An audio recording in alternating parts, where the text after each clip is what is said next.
안녕하세요. 제가 이 글을 쓰기까지 참 우여곡절이 많았네요.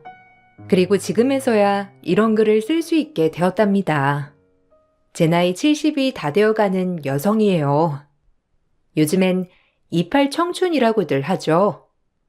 결혼 후 아이를 낳고 행복할 것만 같았지만 불의의 사고로 망막에 손상을 받았고 그 때문에 중추 시신경이 상실되는 바람에 시력을 상실하고 말았답니다. 그럼 여기서 궁금해 하시는 게 어떻게 글을 쓰게 되었냐고요? 지금부터 그동안의 이야기를 해볼까 해요.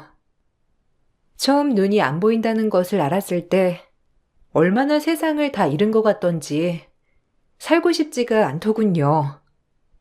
하지만 절 살게 한 건 다름 아닌 자식과 남편이었어요. 그렇게 내 삶을 직접 끊으려고 얼마나 노력을 했는지. 하지만 이 목숨을 끊는 일도 내 뜻대로 되지 않는 일이었어요. 당신 미쳤어? 죽으려고 환장했구나. 나랑 지훈이를 봐서라도 살아야지. 어떻게 그런 죽을 생각을 해? 이기적이야. 당신이 나처럼 시력을 잃어봤어? 갑자기 눈앞이 안 보이는 기분이 어떤 줄 아냐고. 이런 내가 어떻게 살아가겠어? 우리 지훈이 한부모 가정 만들 거야? 어쩜 사람이 그렇게 무책임해? 내가 당신의 눈이 되어줄게. 용기 내서 살자. 여보, 미안해. 내가 무슨 생각을 한 건지. 우리 지훈이랑 당신을 생각했어야 했는데 정말이지 내가 미쳤었나 보다. 걱정하지 마. 눈이 안 보이더라도 당신 절대 불편하게 하지 않을 거야. 그러니까 나만 믿고 우리 헤쳐나가 보자. 알겠지? 불행 중 다행인 건 남편은 저를 위해 살뜰히 본인을 희생했어요.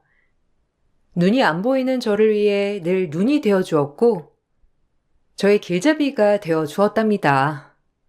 그래서 그런지 남편 덕분에 삶을 이어갈 수 있었고 아이가 커움에 따라 눈이 보이지 않아도 행복한 일상들도 있었죠. 아들은 참 모범생이었는데 제 눈이 이러해도 단 한 번도 엇나가지 않고 절 실망시키지 않았어요. 성적은 늘 전교권, 남편에게 듣기론 인물도 점점 피어서 아주 잘생긴 모습이 역력하다고 늘 저에게 말해주었답니다. 우리 지훈이가 또 1등을 했어요. 어머님도 정말 좋으시죠? 이번에 교내 우수상을 받게 될 것 같은데 어머님도 꼭 오셔서 축하해 주세요. 이렇게 우등생 지훈이를 키우신 분이 누군지 정말 궁금하거든요. 어머님, 이번엔 오실 거죠? 아니요. 제가 사정이 있어서 학교에 가진 못할 것 같아요. 바쁘기도 하고. 아빠가 방문할 거니 걱정 마세요. 어머, 정말 아쉽네요. 지훈이한테도 어머님 좀 뵙고 싶다고 하면 안 된다고만 하고. 할 수 없죠. 그래도 어머님은 지훈이 때문에 행복하시겠어요. 공부도 잘하고 잘생기고 친구들도 많이 도와주는 착한 학생이거든요. 어머님 그럼 다음에 뵐 테니 그때 꼭 얼굴 보고 인사 나눠요. 사실 지훈이 같은 학생도 학생이지만 전 이 학생을 키우신 부모님이 더 궁금하거든요. 요즘엔 공부를 잘해도 인성이 엇나가는 애들이 많잖아요. 아휴, 제가 너무 수다를 떨었죠? 그럼 다음에 봬요, 어머님. 자식 학교 한번 못 가는 서러움은 있었지만 이렇게 선생님을 통해 듣는 아들은 대단히 모범생이었고 우등생이었어요. 그리고 고려대학교를 우수 장학생으로 입학을 하였고 아들은 대학교에서도 늘 장학금만 받는 아들이었고 그렇게 사회에 나왔죠. 눈 안 보이는 엄마 밑에서도 기죽지 않고 열심히 큰 것만 같아 늘 아들에겐 미안하고 고마웠어요. 그리고 그 아들이 결혼을 한다고 신부감을 데리고 왔을 때부터 전 크게 상심하는 일이 발생했습니다. 남편과 아들이 다투는 소리를 듣게 되었거든요. 한 번도 실망을 시키지 않았던 터라 이번에도 아무 일 없이 지나갈 줄만 알았는데 아들은 절 언제나 창피해하고 있었답니다. 괘씸한 것, 네 엄마를 창피해해? 그러고도 네가 사람이야? 네 엄마가 얼마나 널 끔찍이 생각하는데 어쩜 그래? 지은이는 괜찮은데 지은이 부모님 뵙기가 좀 그래서 그래요. 저 이렇게 잘난 줄 아는데 엄마가 시각장애인이라고 하면 절 어떻게 보겠어요?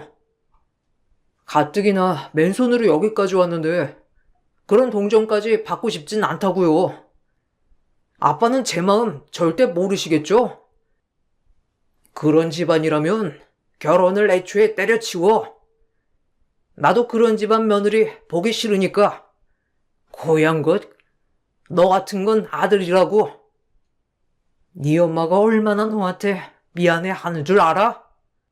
사실 너한테 미안해 할 일도 아니지. 본인은 얼마나 상심이 클 거야? 그래도 너 기 안 죽인다고? 혹시나 해서 학교 다닐 때도 늘 네 걱정이 학교 한번 안 찾아간 엄마다. 그런 엄마한테 미안해하질 못할 망정. 그러게 누가 다치래요? 엄마가 조심성 없어서 눈 다친 거 가지고 왜 제가 이런 고통을 당해야 하냐고요? 마음이 참 아프더라고요. 괘씸하기도 하다가 그래도 아무것도 해준 것 없는 제가 미안하면서도 솔직히 할 말이 없었습니다. 그리고 결국에 며느리 될 사람이 먼저 저희 집에 인사를 오게 되었는데 보이진 않아도 알 수 있을 것 같았어요. 말투나 행동을 느끼면서 말이죠. 그 며느리는 저를 동정하는 시선과 함께 그렇게 좋아하는 것 같지 않은 느낌을 받게 되었거든요. 눈이 안 보임과 동시에 오히려 사람들과 같이 있을 때 그 공기만으로도 절 어떻게 대하는지 잘 느낄 수 있게 된 저였어요. 어머, 어머님, 진짜 안 보이신다더니 정말이네요. 저 시각장애인 처음 봐서 너무 신기해요. 혹시 골든 레트리버는 없나요? 그 시각장애인들 보면 강아지 한 마리씩 데리고 다니던데 제가 강아지를 정말 좋아하거든요. 아쉽다 정말. 어머, 그래? 난 그래도 지훈 아빠가 많이 도와줘서 괜찮아. 그리고 이렇게 된 지가 좀 되어서 사실 익숙하기도 하고. 아니 그럼 결혼식 날 저희 엄마랑 화촉점화는 못하는 거 아니에요? 하긴 그렇게 나서면 좀 곤란하긴 하겠죠. 뭐야? 곤란하다니? 그게 무슨 뜻이야? 최지훈, 너 이러려고 결혼한다고 한 거였어? 됐고, 나가봐. 네 엄마 무시하는 인간들 아들이고 며느리고 다 필요 없어. 개념이 없는 건지 공부만 잘할 줄 알지 인성이라곤 아주 개차반이야. 아유, 여보, 그만해요. 아우, 좋은 날 왜 저런담? 제가 눈이 이런 건 맞잖아요. 지훈아, 그냥 오늘은 지은이 데리고 가라. 니네 아빠 흥분해서 말리기 힘들어. 내가 괜찮다는데 참 왜 그러셔 정말. 여보, 그만해요. 지은아, 내가 미안해. 됐어. 지까지 것들이랑 손절하면 그만이야. 누가 아쉽다고? 네 엄마 함부로 대하는 사람들은 자식으로 인정 못해. 어머, 아버님, 오해세요. 전 그냥 정말 현실을 얘기한 건데. 언제 늦셨으면 어머님 죄송합니다. 오해 푸셔요. 아, 그래요. 뭘 이런 걸 가지고 화를 내세요? 엄마, 지은이가 얘기한 거 별 뜻 없으니까 오해하지 않으실 거죠? 행여나 아들과 남편의 사이가 멀어질까봐 오히려 마음이 안 좋아서 더욱더 괜찮은 척을 했습니다. 그리고 결혼식 날짜까지 잡고 상견례를 패스한다는 아들을 보니 역시나 제 눈 때문에 그런 것 같아 의기소침해지더라고요. 사실 아픈 엄마라 아들에게 미안한 마음밖에 없던지라 참 어찌할 바를 모르겠었어요. 저보다 남편이 더 화가 나 소리쳤지만 남편은 저를 보고 꾹꾹 눌러 참는 모습이 보였고 결혼식 날 눈은 보이지 않았지만 싸늘한 사돈어른들이 눈빛이 느껴졌어요. 아니, 내 딸내미가 나중에 봉양해야 하는 거 아니냐고. 요즘 시대에 각자 사는 건데 혹시나 내 딸한테 기생할까 겁나네. 아, 엄마, 조용해. 들리겠어. 지훈 씨가 절대 그런 일 없다고 했으니까 엄마는 걱정 마. 내가 미쳤어? 시집살이를 하게? 가뜩이나 몸 멀쩡해도 안 하는 게 시집살이인데 눈먼 시어머니 모실 일 절대 없으니까 엄마는 그런 줄 알고 마음 푹 놓으셔. 그래도 지훈 씨 직업은 좋잖아. 별일사에 다정하고 오히려 무조건 내 편이 되어줄 거니까 더 잘 된 것 같아.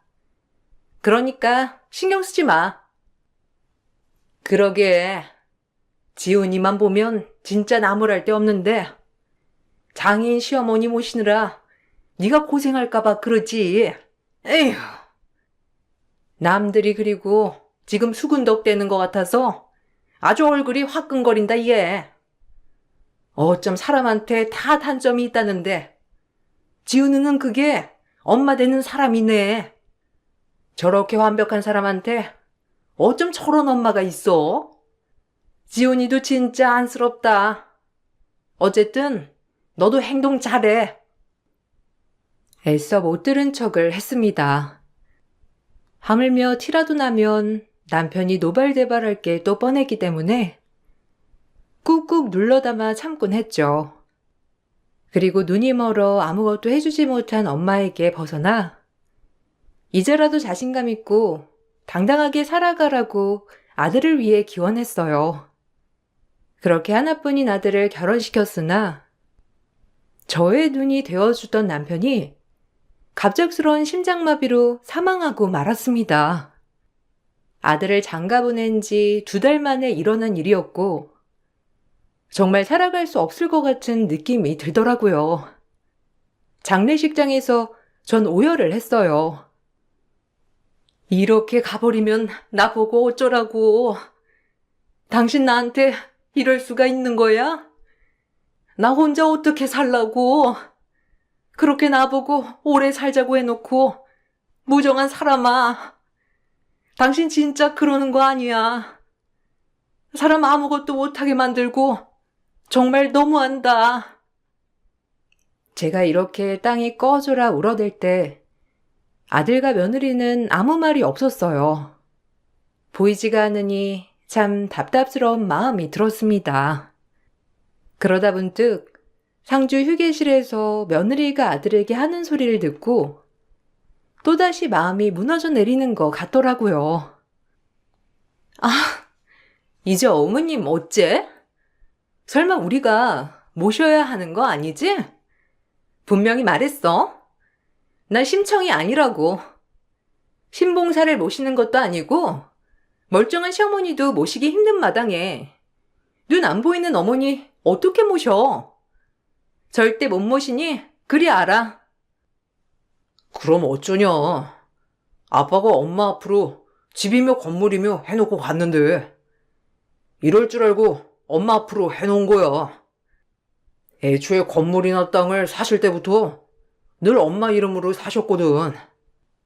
혹시라도 본인이 잘못되면 내가 물려받으니까 그걸 못하게 하려고 엄마 이름으로 해놓으신 거라고. 아, 진짜 일단 엄마한테 잘해드리고 돈을 얘기하던지 하자. 와, 진짜 아버님 끝까지 속썩이시네. 아니 아들 하나밖에 없는데 뭘 그렇게 아들한테 야박해? 부인 사랑 끔찍하네, 진짜. 일단 엄마한테 좀 잘해드리자.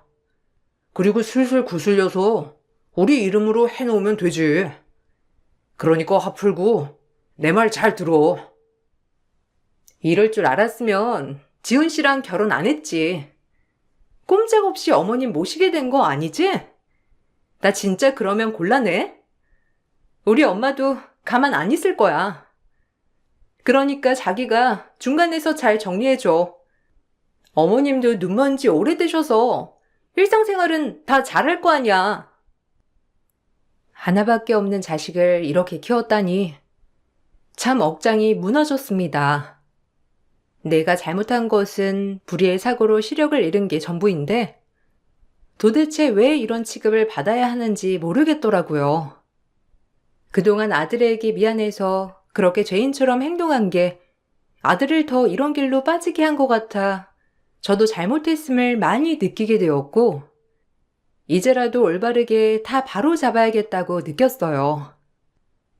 그리고 마음을 굳게 먹고 남편의 장례가 끝난 뒤 역시나 아들네에는 저에게 살갑게 굴더라고요. 재산 때문에 그런 것 같았어요. 어머님, 아버님 그렇게 가시고 힘드시죠? 그래도 저희가 있으니까 너무 힘들지 않으셨으면 좋겠어요. 지훈 씨 있잖아요. 그래, 엄마. 저 있으니까 이제 아빠 빈자리 그만 느끼시고 저한테 의지하세요. 제가 엄마 눈이 되어 드릴게요. 내가 아무리 눈이 멀었다 한들 귀까지 멀었는 줄 아니? 너희가 한 얘기 전부 들었어. 누굴 호구로 알아? 건물이며 집이 다 내 명의로 되어 있으니 지금 그러는 거 아니야. 너네 아빠가 성견지명이 있으셨던 거지. 널 잘 안 거야. 아, 엄마. 말이 그렇단 거지. 제가 설마 엄마를 모른 척 하겠어요? 저 그렇게 야비한 놈 아닙니다. 그냥 그때는 저도 당황스럽기도 하고 지훈이 충격도 크니까 말이 헛나온 거예요. 설마 아들이 엄마를 버리겠냐고요. 엄마도 참. 오히려 큰 소리를 내는 아들이었고 그때 했던 말이 무색하게 몇 달을 저와 지내며 남편처럼 저의 눈이 되어 주었어요. 처음엔 저 속셈에 넘어가지 않으리라고 다짐을 했지만 며느리도 그렇고 아들도 저를 살뜰히 아끼는 모습을 보여주었답니다. 제가 어머님이랑 이렇게 가까이 지내다 보니 어머님이 얼마나 힘드신 삶을 살아왔는지 다 알 것 같아요. 그동안 제가 어머님한테 함부로 군 거 정말 용서해 주세요. 우리 앞으로 살아갈 날이 많은데 그동안에 제가 했던 철없던 행동들은 다 잊고 엄마와 딸처럼 지냈으면 좋겠어요, 어머님. 제가 그때 일을 반성하면서 정말 어머님께 잘할 거니까 꼭 지켜봐 주시고요. 그래, 엄마. 지은이가 밤마다 엄마한테 진짜 죄송하다고 얼마나 우는지 몰라. 오히려 내가 더 미안해진다니까. 어머, 그래? 네 아빠 그렇게 가고 진짜 살아갈 맛이 안 났는데 요즘엔 그래도 너랑 지은이 덕분에 웃을 때도 있어. 그래, 그땐 너희도 당황하기도 하면서 앞이 캄캄했겠지. 그래서 말실수한 거라고 생각하마. 우리 그럼 잘 지내보자. 며느리의 진심 어린 사과, 그리고 아들이 보여준 진정성에 앞으로 잘 지내면 되겠다고 생각이 들었습니다. 남편이 없어서 슬픈 마음은 굴뚝 같았지만 그래도 아들네를 보면서 살아야겠다고 생각했어요. 그렇게 한 몇 년쯤 지났을까? 아들네에는 손주를 둘이나 낳았고 그 모습을 보지는 못하지만 들을 수 있다는 것만으로도 행복했습니다. 그리고 그렇게 시간이 지나다 보니 저 역시 아들네뿐이 없다고 믿게 되었고 저 역시 최대한 피해를 끼치지 말아야겠다고 생각했어요. 그러던 어느 날 며느리가 신이 난 목소리를 내며 퇴근을 하였고, 곧 회사에서 있었던 일을 주절주절 말하기 시작했습니다. 여보, 나 해외 발령 났어. 연봉도 거의 3천이나 인상됐고, 집도 회사에서 다 구해준대. 완전 절호의 기회지? 우리 애들도 국내에 있는 것보다 해외에 있는 게 훨씬 더 낫잖아. 아무래도 영어 문제도 그렇고, 한국은 좀 그렇지. 아, 그래? 네가 진짜 가고 싶어 했던 데잖아. 근데 어쩌냐. 우리 형편에 갈 수도 없고, 엄마도 이렇게 혼자 계신데, 어떻게 우리만 가? 그렇겠지? 하긴, 내가 이걸 말해야 할까 말아야 할까 고민을 많이 했는데, 아무래도 포기하는 게 맞겠지? 그래, 내 주제에 무슨. 왜? 지은이 해외 나가야 하니? 그 회사에서 너보고 외국에 나가래? 그럼 가야지. 좋은 기회라면서 놓치면 되냐? 애들한테도 얼마나 좋은 기회겠어. 남들은 가고 싶어서 안달난 유학이라는데 회사에서 그렇게 좋은 기회가 왔으면 가야지. 그럼 지은 씨랑 계속 떨어져 지내야 하는데요? 지은 씨는 어머님 두고 절대 못 갈 거 아니에요. 그렇다고 어머님이 언어도 안 되시고 눈도 안 보이는 상태에서 외국에 나갈 수도 없는 노릇이고. 아니에요. 제가 포기하면 되니까 염려 마세요. 좋은 기회가 왔음에도 저 때문에 모든 걸 포기하겠다는 며느리를 보니 마음이 안 좋았어요. 제 장애 때문에 앞날이 창창한 젊은 부부의 기회를 놓치게 할 수 없겠다 싶어 옳은 길인 것 같은 마음으로 아들네를 외국으로 보내기로 마음 먹었습니다. 엄마, 진짜 혼자 계실 수 있겠어요? 아, 물론, 저희가 1년에 한두어 번 정도는 한국에 나올 거지만, 그래도 일 때문에 많이 나오지 못할 텐데, 엄마 혼자 이렇게 두고 가는 게 마음에 걸려서 그래요. 괜찮겠어요? 이제라도 안 된다면 안 갈게요. 아니야.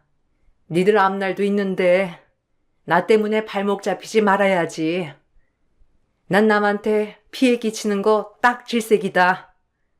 나 혼자도 충분히 여기 있을 수 있으니까 너희는 외국으로 나가. 그래야 애들도 그렇고 너희도 앞날이 탄탄대로일 거 아니야. 난 괜찮아. 하나뿐인 가족을 외국으로 보내기가 쉽진 않았지만 그래도 모두를 위해 결정한 결과였어요.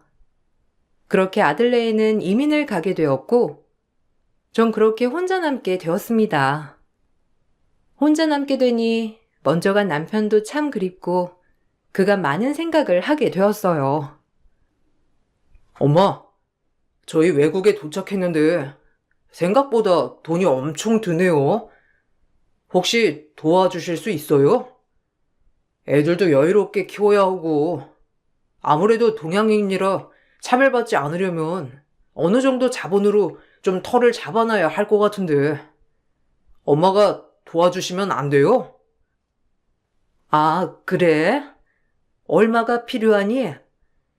건물이며 땅은 뭐 팔면 그만인 거고, 내가 뭐 혼자 살면서 쓸 데도 없긴 하잖아.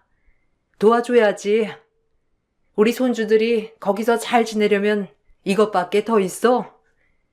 얼마 필요한지 얘기하고 은행에 가서 돈 붙여줄게. 아, 고마워요. 역시 엄마밖에 없어. 아, 참 외국에서 살아남기가 쉽지 않네요. 그래도 이왕 왔으니 열심히 해서 엄마도 모셔올게요. 아들네에는 도착하자마자 돈이 필요하다고 했고, 전 당연히 외국에서 살면서 어느 정도 자본은 필요할 거라 생각했기 때문에 아들네를 위해 땅을 하나 팔아 돈을 붙여주었답니다. 그저 손주들이 걱정 없이 살 수 있었음에 해서요. 그렇게 몇 달이 흘렀을까? 혼자 사는 삶도 익숙해져만 갔고 이 삶에 적응해서 살고 있었어요. 아들네에는 바쁜지 그러고선 연락이 통 없었지만 본인들도 아주 적응하느라 고달프구나 라고만 생각하고 있었습니다. 하지만 분리수거를 하려고 밖에 나갔을 때 저를 본 경비원이 건네던 한마디가 제 머리를 강하게 치면서 혼란스러운 마음이 들더라고요. 아이고, 안녕하세요. 오랜만에 나오시네요. 608호는 대가족이라 든든하시겠어요? 요즘엔 누가 시부모랑 살려고 하나요? 네? 그게 무슨 말씀이세요? 대가족이라니. 도통 무슨 말씀인지 못 알아듣겠네요. 혹시 뭐 보신 거라도 있으세요? 아니요. 말 그대로 대가족이시잖아요. 그게 부러워서 그럽니다. 저희 자식들은 명절에 끼케야 얼굴 한번 비추는데 말이에요. 아들네에 이민 가고 장님인 나 혼자 지냈는데 경비원이 건네던 한마디로 인해 뭔가 이상함을 느꼈습니다. 경비원이 해준 얘기를 듣고 참 어이가 없으면서 어떻게 해야 할까 싶은 마음이 들더라고요. 오히려 그땐 정신이 번뜩 차려졌어요. 한참을 어떻게 할까 고심하던 그때 주변 사람들이 하는 얘기를 듣고 망막 이식 수술을 결심하게 되었어요. 아직 건강보험이 적용되지 않아 정말 비싼 수술이었지만 전 이 나이를 먹고서야 하겠다고 결심을 했어요. 마침 국내에서도 수술 사례가 늘고 있었고 남편이 남겨주고 간 유산들이 있었기 때문에 그중 일부를 팔아 수술을 하기로 마음을 먹었답니다. 마음을 먹으니 일은 일사천리로 진행이 되었고 전 그렇게 수술과 재활을 거쳐 빛의 유무만 구분할 수 있는 정도에서 큰 글자 정도까지 읽을 수 있는 수준이 되었어요. 오랜만에 이렇게 모든 걸 보게 되니 감회가 새로우면서 남편이 생각났습니다. 모든 수술 기간과 재활을 마치는 동안 전 단 한 번도 집에 가지 않았어요. 근처 원룸 하나를 얻어 병원에서 왔다 갔다 생활을 했거든요. 그리고 큰 글씨가 보일 정도가 되었을 때 집에 도착을 했고 엘리베이터에서 내리는 순간 옆집에서 아들네가 저희 집에 들어가서 아무렇지 않게 생활을 하는 것을 보고 말았습니다. 그리고 제 모습을 보고 아무런 소리도 내지 않고 조용히 다시 옆집으로 들어가더라고요. 아무리 생각해도 이해가 가지 않았고 결국 제가 내린 결론은 아들네에는 제가 버거운 나머지 외국으로 이민을 간다는 핑계로 절 내치려 했고 사실상 이민은커녕 바로 옆집에서 지내면서 아예 저와 모른 척 살아가고 있었다는 거예요. 저에게 척을 지면 제 이름으로 되어 있는 재산을 모두 받지 못할 것 같아서 말이죠. 급히 망막 이식을 하고 집에 온 순간 나만 몰랐던 광경이 펼쳐졌다는 게 참 우습고 어이가 없어 웃음이 나왔습니다. 아니 진짜, 아니 어떻게 이런 일이. 와, 정말 세상에 믿을 사람 하나 없다더니 자식까지 나에게 뒤통수를 칠 줄이야. 제가 그 광경을 보고 혼잣말을 하면서 웃자 며느리와 아들은 둘이 저를 번갈아 보면서 의아해 했습니다. 그때까지 아무런 소리도 내지 않은 채 그저 눈치만 살필 뿐이었어요. 얼마나 기가 차던지 정말 화가 머리끝까지 나더라고요. 전방에 최지훈, 그리고 최지훈 옆에 싹퉁바가지. 내가 너네 안 보일 것 같니? 인간들이 인간 같지가 않아서. 엄마, 저희가 보여요? 아니, 어떻게. 사실 미국에서 온 지 좀 됐는데 엄마가 안 계셔서 인사를 못 드렸어요. 어머, 그러게요. 어머님, 어떻게 된 거세요? 저희가 보이다니, 뭐 갑자기 시력이 확 좋아지기라도 한 거예요? 그래, 너네 요절 내려고 막막이식 하고 왔다. 이것들 가만 안 둬. 당장 내 집에서 나가. 그리고 너네 나한테 땡전 한 푼 못 얻어갈 테니 그리 알아. 너희가 제일 무서워하는 게 돈이지? 인성도 양심도 다 저버린 것들이 돈을 제일 중요시 생각하지. 제 말에 기겁한 아들내였고 며느리는 오히려 큰 소리를 치기 시작했어요. 저런 걸 며느리라고 허락한 제 자신이 정말 미웠지만 이미 엎질러진 물이니 절대 기죽지 말고 싸워 나가야겠다고 생각이 들었어요. 뒤에서 눈수술을 하고 와서 우릴 시험해? 어머님이 더 너무한 거 아닌가요? 애초에 수술을 한다면 말을 해야지. 뒤에서 우리 지켜보고 재밌었죠? 저도 어머님한테 농락당한 것 같아서 기분이 매우 언짢거든요? 사람이 어쩜 그래요? 농락? 너네가 미국 간다고 하고 옆집 얻어서 우리 집 왔다 갔다 한 건 어쩌고? 경비원이 오죽하면 대가족이라고 하겠어? 그래 놓고 나 모시기 싫으니 없는 척 숨어 지내? 돈은 돈대로 뜯어내고 나 너희 절대 못 봐줘. 이제 끝이고 너네가 살고 있는 집도 뺄 거니까 그리 알아. 어디 니네 월급으로만 살아봐. 욕심 많은 나쁜 것들 같으니. 네가 아들인 게 참담하고 끔찍하다. 너 같은 걸 낳고 내가 미역국을 먹었으니 정말 한탄스러워. 두고 봐라. 너희 용서 절대 안 할 테니까. 엄마, 일단 좀 생각 좀 해보세요. 솔직히 장애인 엄마 모시기가 쉬운 줄 알아요? 요샌 다 양로원 보낸다고요. 그래도 몇 년 동안 모시고 살았는데 어쩜 그렇게 매몰차게 그래요? 그럼 자식한테 재산 반은 떼어줘야죠. 그래야 공평한 거 아니에요? 이제야 본색을 드러내는구나. 다름 아닌 돈 때문에 날 데리고 있었던 거겠지. 절대 못 줘. 네가 뭔데 부모 재산을 탐내. 아들과 하고 싶지 않았던 법정 싸움을 이어갔고 아들내애가 미국에 간다고 거짓말을 하고 자본을 뜯어낸 것을 경위로 반환 소송을 걸었습니다. 아들내애는 제가 좋아서 준 재산을 왜 반환을 해야 하냐며 거칠게 항의했고 생각보다 이 사태를 증명해내기란 쉽지 않았어요. 하지만 제가 미국에 간 줄 알고 보낸 돈들과 그동안 저를 지켜본 사람들, 그리고 아들네의 태도 때문에 법정에선 저의 편을 들어주었습니다. 재산 반환은 아니었지만 저를 버리려고 했음이 분명했기 때문에 정신적 피해를 입혔다는 죄목으로 위자료를 주어야 했어요.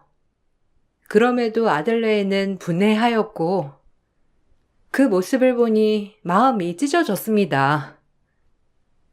이제야 속이 시원해요?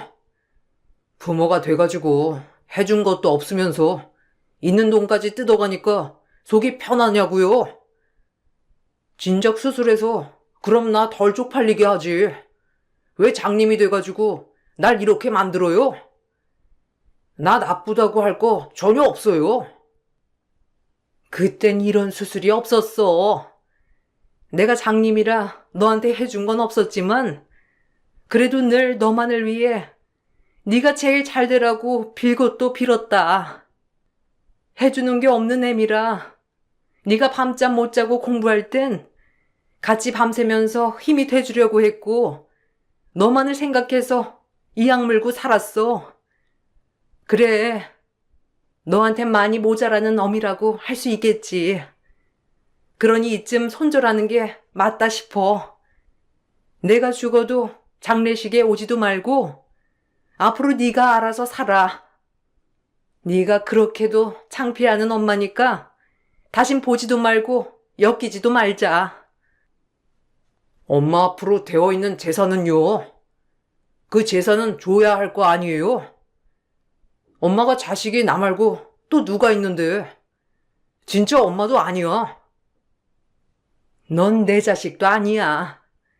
네가 자식이라면 엄마 돈만 생각할 수 있어? 너나 나나 비차일반이고 이제 연락 말거라.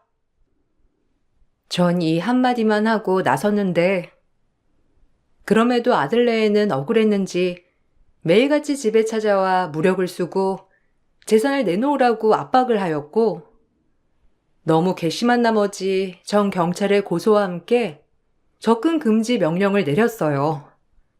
그러니까 찾아오지 않더라고요. 그 후엔 제 친구 아들로 인해 이 소문이 퍼져 페류나라고 낙인이 찍혀 회사도 간두고 말았다고 했어요. 회사를 간두고 나서야 며느리는 저에게 두 손이 발이 되도록 빌기 시작했는데 아마 그 비는 것도 오로지 저들을 위해 비는 거였지만 말이죠. 한번 이렇게 마음의 상처를 얻고 나니 아들네이가 하는 행동들이 못 믿었게 느껴지더라고요. 솔직히 눈 안 보이는 저를 이렇게 내버려 둔 게 고려장이나 다름없다고 생각했기 때문에 정말 마음속의 상처를 많이 받게 되었거든요. 치유가 되지도 않았고요. 저희가 잘못했어요. 그러니까 한 번만 용서해 주시면 안 될까요? 어머님보다 훨씬 어리게 산 저희니까 생각이 짧을 수도 있죠. 이제 와서 내 눈도 이제 보이겠다. 너는 회사도 못 다니겠다. 이제 돈을 어디서 구하나 싶어서 그러는 거니? 다신 안 속아. 저희 애들이 불쌍하지도 않으세요? 어머님, 저희 애들은 잘못 없으니까 제발요.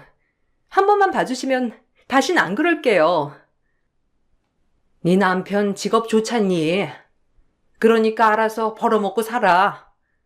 난 너희와 다시는 엮이고 싶지 않으니 빌지도 말고 찾아오지도 마. 어머님, 이인은 그러지 말자고 한 건데 제가 그러자고 한 거예요. 그러니까 한 번만 용서해 주세요. 부탁드릴게요. 이제 와서 손주들을 핑계로 계속해서 사과를 하러 찾아왔어요. 그럼에도 다시는 속지 않기로 했기 때문에 며느리의 사과를 대차게 거절했고 아직까지 제 재산이 탐나는지 주말마다 손주들을 보내고 있습니다. 저야 손주들이야 보고 싶으니 한 번씩 손주들을 만나기도 하지만 아들네랑은 아예 연락하지 않고 지내고 있답니다. 다행인 건 자식들은 정상으로 키웠는지 손주들이 아주 저를 많이 따라서 참 귀엽게 느껴지고 있어요. 사실 엄마로서 아들한테 해준 게 없는 것 같아 마음 한편이 무거웠는데 그것들을 지금 손주들한테는 아낌없이 해주고 있답니다. 그나마 작은 선물 같은 존재라고 생각해요. 할머니, 난 할머니가 세상에서 제일 좋아요. 내가 할머니 눈 불편하니까 이렇게 손 꼭 잡고 다닐게요. 아이고, 우리 손녀 착하기도 하지. 할머니가 우리 아랑이 때문에 사는 거다. 아랑이 없으면 어쨌을꼬. 할머니, 나는요? 나도 할머니 눈 안 좋으니까 내가 할머니 손 잡을 건데. 언니 말고 내가 할머니 안내할 거야. 할머니가 늙음하게 복이 터졌네. 우리 손주들이 이렇게 할머니 손잡고 걸어주고. 고맙다, 우리 아랑이랑 아름이. 할머니, 우리랑 오래오래 살아야 하니까 건강하셔야 해요. 그래야 언니랑 제가 일요일마다 할머니네 오죠. 그나마 자식한테 서름당한 이 마음을 손주들이 보상해 주는 것 같아 하루하루 감사한 마음으로 지내고 있답니다. 다시 한번 생각해봐도 아마 남편이 살아생전 재산들을 제 앞으로 해놓지 않았으면 지금도 여전히 눈 수술은 물론이고 아들네가 이렇게 아쉽다고 찾아오지도 않았겠죠? 글을 쓰다 보니 남편이 너무 그립네요. 수술을 했다고 하더라도 눈이 온전하지 않은지라 이 글을 쓰는 데만 5일이 걸렸어요. 그것도 힘들어서 사실 제 가장 친하고 비밀을 털어놓을 수 있는 노인정 친구에게 부탁을 하여 글의 도움을 받았답니다. 그럼에도 이렇게 글을 쓰는 이유는 여기 올라오는 사연들을 매일 경청하면서 저 또한 위로를 받고 있기 때문이에요. 혹시라도 제 글을 듣고 도움이 되시는 분들이 계시지 않을까 이렇게 글을 썼습니다. 앞으로 제가 어떻게 될지는 모르겠지만 이렇게 그냥 건강히 있다가 남편을 만나러 가고 싶은 마음이에요. 남편에게 부끄럽지 않기 위해 또 오늘 하루도 열심히 살아내야겠죠. 여러분들 제 글을 들어주셔서 정말 감사합니다. 좋은 하루 보내세요. 안녕하세요. 저는 40대 중반 여자입니다. 사람은 누구나 잘못은 할 수 있다고 생각합니다. 본인들도 충분히 바로잡을 수 있는 기회가 있다는 걸 알면서도 돌아가지 않으려는 이기적인 행동들 때문에 저는 그 사람들을 도저히 용서할 수가 없었습니다. 결혼 생활한 지 15년 만에 이혼 서류에 도장을 찍을 수 있었고, 현재는 법적으로 아무 상관없는 남이 되어버렸는데, 너무 오랜 기간 참아오는 동안 그 인간들에게 너무 많이 시달려서 그런지 아직까지도 정신이 온전히 회복이 되지 않았습니다. 제가 사연을 신청하게 된 이유는 저희 엄마가 2년 전에 대장암을 진단받았을 때부터 시작이 됐는데요. 그때 당시 3기 초반이라 항암 치료만 꾸준하게 잘 치료해도 어느 정도 희망이 있다는 말을 들었었어요. 그래서 엄마는 병원에서 시키는 건 뭐든 다 했었죠.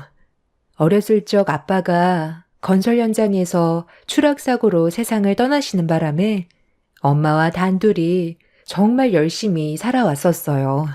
그동안 온갖 고생 다 하고 이제야 어느 정도 안정적인 생활을 할 수 있었는데 엄마의 대장암 소식은 저에게 엄청난 절망으로 다가왔어요. 엄마도 저 혼자 남겨지는 건 원치 않는다며 어떻게 해서든 회복을 하시려 했지만 병마와 싸우는 게 생각했던 것보다 많은 어려움들이 있었습니다. 체력적인 소모도 커서 시간이 지날수록 엄마가 점점 지쳐가는 모습을 지켜볼 수밖에 없었어요. 좋아질 수 있는 희망이 있다던 의사의 말과 다르게 예상하지 못했던 상황들이 계속해서 터져 나왔어요. 수술로 암을 제거하고 어느 정도 숨 좀 쉴만 하면 다른 곳에서 또 암이 발견이 되는 일이 반복이 되었습니다. 저희 엄마의 몸에서 계속해서 나타나는 암세포가 혈액을 타고 장기 여러 곳을 돌아다니는 게 제일 큰 걱정거리였어요. 언제 어디에서 또다시 발병이 될지 아무도 모르는 상황이었죠. 면역력까지 떨어지다 보니 엄마의 몸에서 암세포는 활개를 치며 돌아다녔고 어떻게든 이겨보려 악착같이 항암 치료를 받았는데도 달라지는 건 전혀 없었습니다. 그렇게 암과 싸워온 지 2년의 시간이 흐른 끝에 좋아질 수 있을 거라는 희망은 절망으로 바뀌어 버렸고 저는 엄마를 떠나보낼 준비를 해야만 했어요. 절대로 제 곁을 떠나지 않겠다던 엄마가 저와 작별하려고 숨을 거칠게 호흡하실 때 너무 무서웠습니다. 엄마가 떠나는 걸 상상조차 해본 적이 없었고 평생 제 옆에 있어줄 거라 믿고 있었는데 암이라는 질병 하나 때문에 엄마를 떠나보내야 한다는 게 가슴이 찢어질 정도로 너무 힘이 들었습니다. 그런데 이런 심각한 상황 속에 남편과 시모는 제 아픔을 어루만져 주기는커녕 오히려 축배를 들고 있었어요. 당신 지금 여기서 뭐 하는 짓이야? 우리 엄마 언제 떠나는지 보려고 구경 왔니? 맥주랑 땅콩 당장 안 치워? 여기가 무슨 영화 관람하는 극장이야? 아이, 오늘 내일 하신다면서. 벌써 사흘째야. 오늘도 저러다 하루 넘기시겠지. 나는 뭐 이러고 싶어서 그런 줄 알아? 지루하니까 땅콩이라도 씹으면서 보려는 거야. 그래, 맞다. 오늘 넘기면 5일째잖아. 의사 말로는 세상을 떠나고 싶지 않아서 정신줄을 놓지 않고 있다던데. 너를 두고 먼저 떠나는 게 얼마나 싫으면 저러겠니? 이것만큼 지루한 것도 없다. 저기요, 사돈. 고통스럽게 명줄 붙잡고 있지 말고 이제 그만 떠나세요. 저희들도 생각해줘야죠. 하루 이틀도 아니고 이게 뭐예요? 저희도 이젠 너무 지치고 지겨워서 맥주 한 잔에 땅콩 먹고 있습니다. 제 말 들리시죠? 신체 부위에서 기가 제일 늦게 멈춘다면서요. 눈 감고 숨만 헐떡거린 지 벌써 4일째입니다. 저희 더 힘들게 하지 마시고 이제 그만 세상에 미련 버리세요. 내가 봤을 때 오늘도 저런 식으로 버티다가 하루가 또 지나갈 것 같다. 에휴, 그러게요. 맥주 한 병 가지고는 안 되겠는데요. 밑에 편의점에서 좀 더 사와야 할 것 같아요. 제가 어르신들한테 듣기론 건강식품을 많이 챙겨 먹으면 세상 떠날 때 숨이 잘 안 끊겨서 고통스럽게 떠난다던데. 장모님이 평소에 건강 생각해서 그런 식품들 엄청 챙겨 드셨나 보네. 그러니 저렇게 눈만 감고 버티시지. 저는 개념 없는 두 모자의 얼굴을 보고 싶지 않아 다 필요 없으니까 나가시라며 소리를 질렀어요. 남편과 시모는 화가 난 제 모습에 당황하면서 자리를 피했지만 좀처럼 화가 가라앉지 않았어요. 하루 이틀도 아니고 남편과 시모의 행동은 저를 너무 힘들게 만들었어요. 저는 엄마가 떠난다는 것 때문에 정신적인 충격이 상당한데 두 모자는 이런 상황을 즐기고 있었습니다. 그동안 저희가 얼마나 많이 도와줬었는데 엄마가 떠날 때 보인 두 모자의 모습은 제 화를 더 키웠고 이 일이 마무리되면 두 사람과의 인연도 정리할 생각을 가지고 있었어요. 인생에 필요 없는 사람들과 함께할 이유가 없다고 결정을 하게 되었죠. 숨 넘어가는 사람 앞에서 맥주와 땅콩을 사가지고 와서 먹고 있을 땐 당장이라도 두 모자의 머리채를 잡아버리고 싶을 정도로 화가 많이 났었습니다.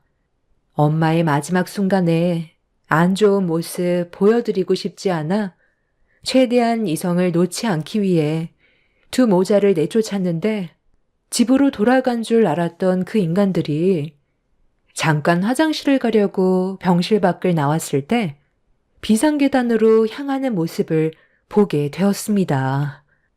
왜 병원에서 맴돌고 있는지 이해하지 못한 저는 한마디 하려고 비상계단 문을 열었는데 두 모자의 대화에 깜짝 놀라 입을 다물지 못할 정도로 경악을 했어요. 너무 충격적인 대화라 온몸에 소름까지 돋았습니다. 대장암은 유전적인 요인이 상당하다던데. 애미는 아직 몸에 이상 없다디? 이왕이면 안 싸돈 세상 떠날 때 같이 가면 장례를 2번 안 치러서 상당히 편할 텐데. 그래야 그 식당 우리가 가져갈 수 있을 거 아니야. 언제 떠날지도 모르는 며느리 목 빠지게 기다리는 것도 참 그렇네. 무슨 방법 없니? 식당을 우리 걸로 만들 방법 정말 없는 거야? 사돈이 떠났으면 그 식당 며느리한테 자동으로 넘어갈 텐데 명의를 너로 변경할 수 있게 계획 좀 세워봐라. 돈 되는 건 우리가 가져가야지. 저도 생각을 안 해본 건 아닌데요. 저 사람이 장모님 식당을 저한테 줄 이유가 없잖아요. 저도 식당 일을 같이 도와서 하는 입장이긴 했어도 저는 혈육이 아니라서 얻어갈 수 있는 게 아무것도 없더라고요. 그래서 제가 보상받을 수 있는 방법을 좀 생각해 봤는데 이거 어떤 것 같아요? 차라리 이게 더 속 편하지 않아요? 다른 말은 다 들렸는데 마지막에 남편이 뱉은 한마디는 제 귀에 들리지 않았어요. 시모의 귀에 대고 속삭이는 바람에 어떤 계획을 가지고 있는 건지 알 수가 없었습니다. 두 모자가 우리 집안을 어떻게 생각하고 있는지 충분히 알게 된 이후 이혼은 조금도 고민하지 않았어요. 한창 예민한 나이인 아이들이 마음에 걸리기는 했지만 그렇다고 이런 상황을 알고도 모른 척 지낼 수는 없었어요. 그렇게 되면 나중엔 저에게까지 피해가 올 수도 있었고 마지막에 듣지 못했던 남편의 한마디 때문에 불안해서 하루빨리 이혼을 하고 싶었습니다.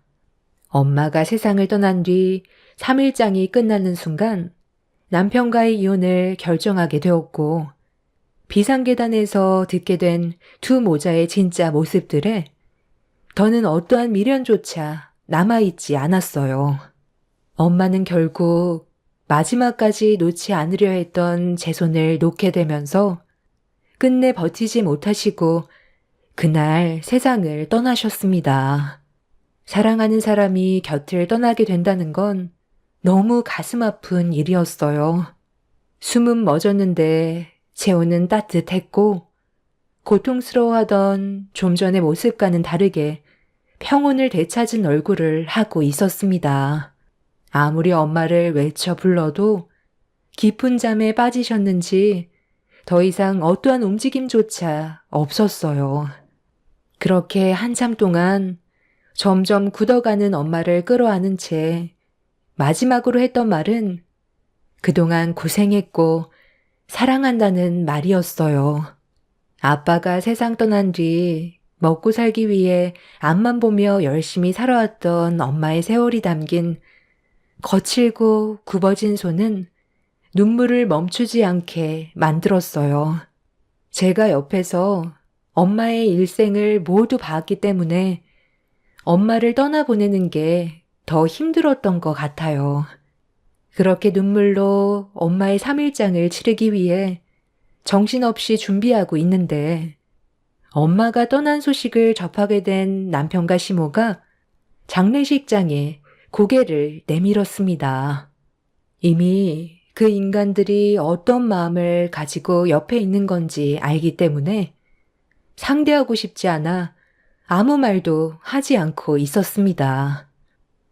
에휴, 끈질기게 버티더니 그래도 5일은 못 넘기고 가버렸구만. 어차피 떠나게 될 거. 왜 이렇게 세상에 미련을 가져서 여러 사람 힘들게 한 거야? 진작 떠났으면 벌써 3일장 치렀을 텐데. 하여간 갈 때까지 속 썩이는구만. 요 며칠 신경 쓰여서 끼니도 제대로 먹지 못했는데 오래간만에 육개장에 밥 좀 말아 든든하게 먹어야겠다. 뭐니 해도 장례식은 육개장과 편육이지. 그리고 술이 빠져서야 되겠어. 애미 너도 그건 밥도 제대로 먹지 못했을 텐데 3일장 치르려면 체력이 많이 필요하니까 사람들 몰리기 전에 미리 밥 먹어두는 게 좋을 거다. 그런데 여기 공기가 왜 이렇게 냉한 거야? 다른 곳은 안 그러던데 여기만 유독 공기가 차갑네. 주위를 왜 둘러보세요? 뭐 찔리는 거라도 있는 거예요? 어머님이 지은 죄가 많으니까 그런가 보죠. 세상 떠날 날이 가까워오면 몸이 먼저 반응한다던데 어머님도 떠날 날이 얼마 남지 않았나 봐요. 우리 엄마가 먼저 가신 것뿐이지 어머님은 얼마나 오래 있을 것 같은데요. 그날이 하루라도 빨리 왔으면 좋겠어요. 당신 지금 말 다 했어? 우리 엄마는 아직까지 건강하시다고. 병실에서 맥주 한잔 한 것 때문에 아직까지 화가 덜 풀린 것 같은데 말 조심하는 게 좋을 거야. 나한테 방금 말 조심하라고 그랬어? 누가 먼저 잘못을 했는지 전혀 인지를 못하나 봐. 당신이랑 어머님이 하는 태도를 봐봐. 이게 지금 정상적인 집안이야? 그래도 우리 엄마한테 하루빨리 세상 떠났으면 좋겠다고 말을 하는 건 잘못된 거지. 장모님은 어차피 떠나게 될 상황이었잖아. 존말할 때 당장 사과드려. 늙으면 서러워서 못 산다고 하더니 그 말이 딱 맞나 보다. 하나밖에 없는 며느리의 눈치 보여 살 수 있겠니? 밥맛 떨어져서 먹고 싶지도 않다. 시모는 저로 인해 기분이 상했다면서 장례식장을 나가 버렸어요. 남편은 저에게 나중에 따로 얘기 좀 하자면서 서둘러 시모를 뒤따라 나갔습니다. 그리고 두 모자는 3일장을 치르는 동안 단 한 번도 장례식장에 오지 않았어요. 주변 지인분들의 도움으로 무사히 엄마의 장례식을 끝낼 수가 있었습니다. 그렇게 힘겨운 시간이 끝나고 정신줄 하나 붙잡아 집으로 들어가려는데 며칠간 식당 관리가 전혀 안 되어 있어서 대충 정리한 뒤 집으로 가야 할 것 같아 잠깐 식당을 먼저 가게 됐는데 문을 여는 순간 저는 눈앞에 펼쳐진 광경을 보고도 믿기 어려울 정도로 엄청난 충격을 받게 되었어요. 남편과 시모는 술이 가득으로 취해 제정신이 아니었고 처음 본 사람들은 웃고 떠들며 부어라 마셔라 하고 있었어요. 시모는 식당 안으로 들어온 저를 빤히 쳐다보더니 비틀거리면서 제 앞으로 걸어왔어요.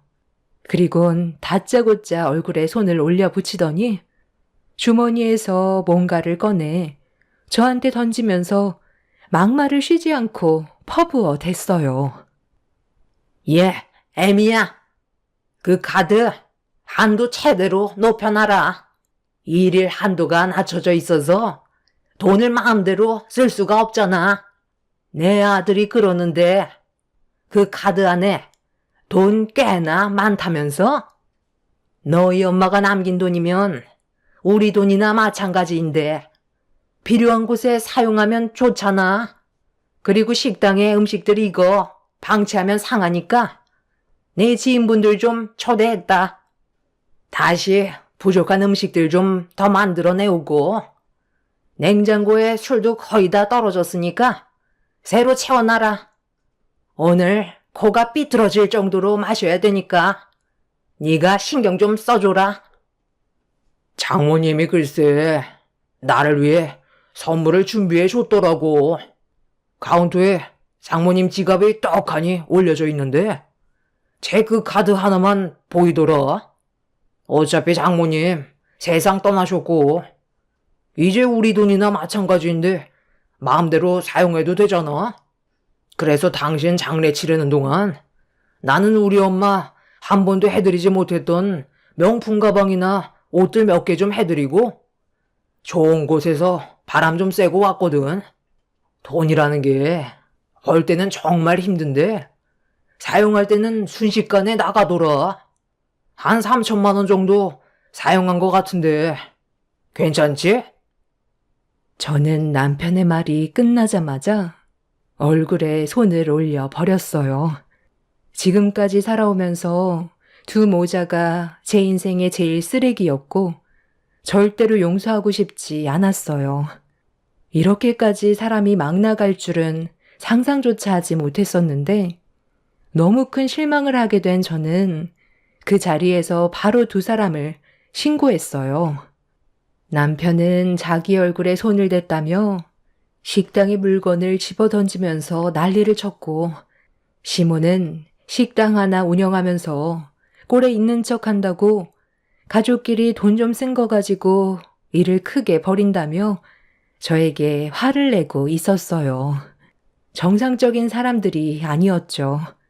그동안 살면서도 마음에 들지 않았지만 이 정도는 아니었었는데 엄마가 돌아가시고 나서부턴 자기들 세상인 것 마냥 상식 이하의 행동을 하는 그 인간들을 도저히 용서할 수가 없었습니다.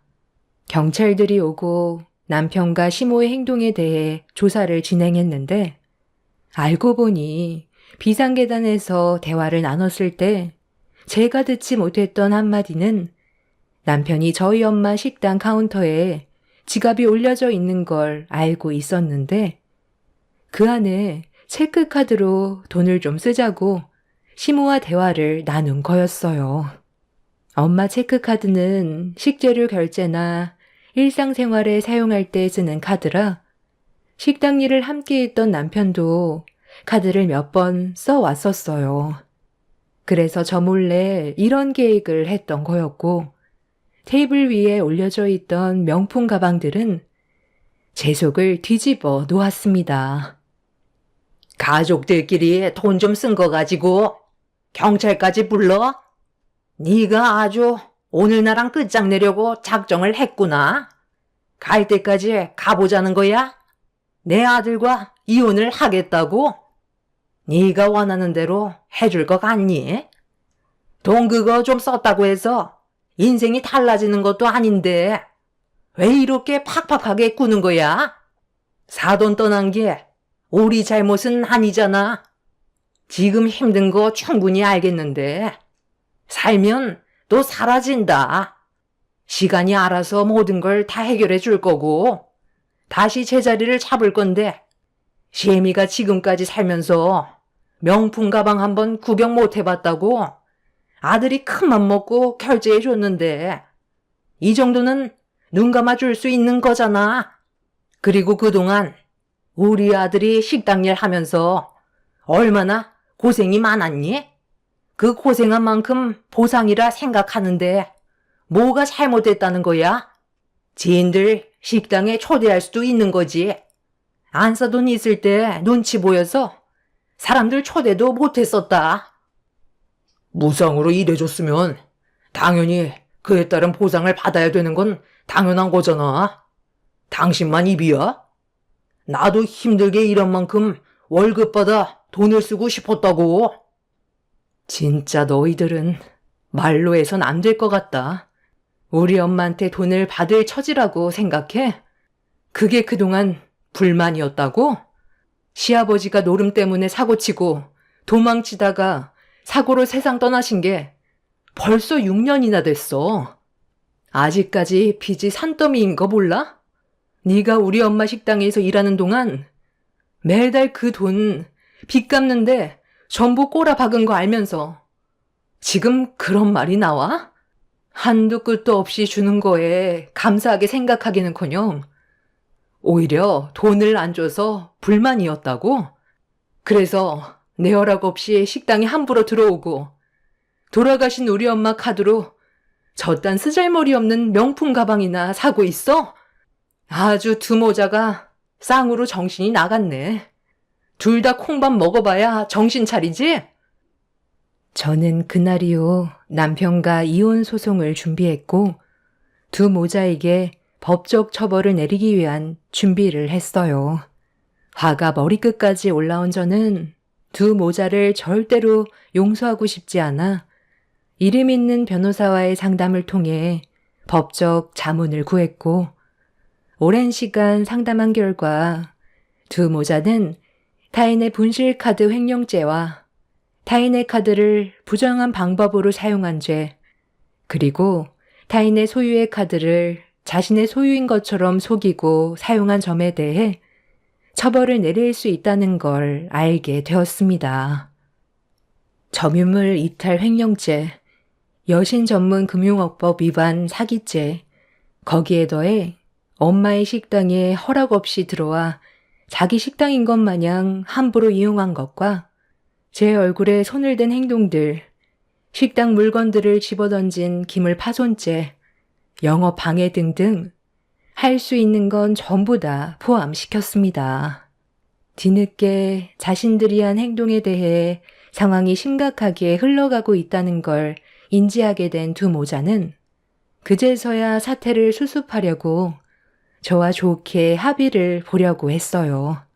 반성은커녕 자신들이 저지른 잘못에 대한 처벌 수위를 낮추려는 행동들이 저를 더 화가 나게 만들어 저는 어떠한 합의도 하지 않고 그대로 밀어붙였습니다. 그러자 시모가 울며 불며 애원을 하기 시작했어요. 아이고, 내가 이 나이에 징역을 산다는 게 말이 되니? 그냥 좋게 합의 보면 안 되겠어? 그동안 우리가 했던 잘못 충분히 뉘우치고 있다. 그러니 좋게 정리하자. 원하는 대로 내 아들과 이혼했잖아. 서로 안 좋은 감정만 남긴 채 끝내면 나중에 손주들 보기에도 얼마나 창피한 일이야. 애들 한참 민감할 나이에 애비랑 할미 옥살이가 웬 말이야. 애비가 징역을 산다고 하면 애들이 얼마나 마음 아파하겠어? 나도 이 나이에 징역이 웬 말이니? 그곳에서 어떻게 견디면서 살아갈 수 있겠냐고. 한 번만 용서해다오. 왜요? 징역 사는 게 많이 두려우세요? 그럼 처음부터 잘했어야죠.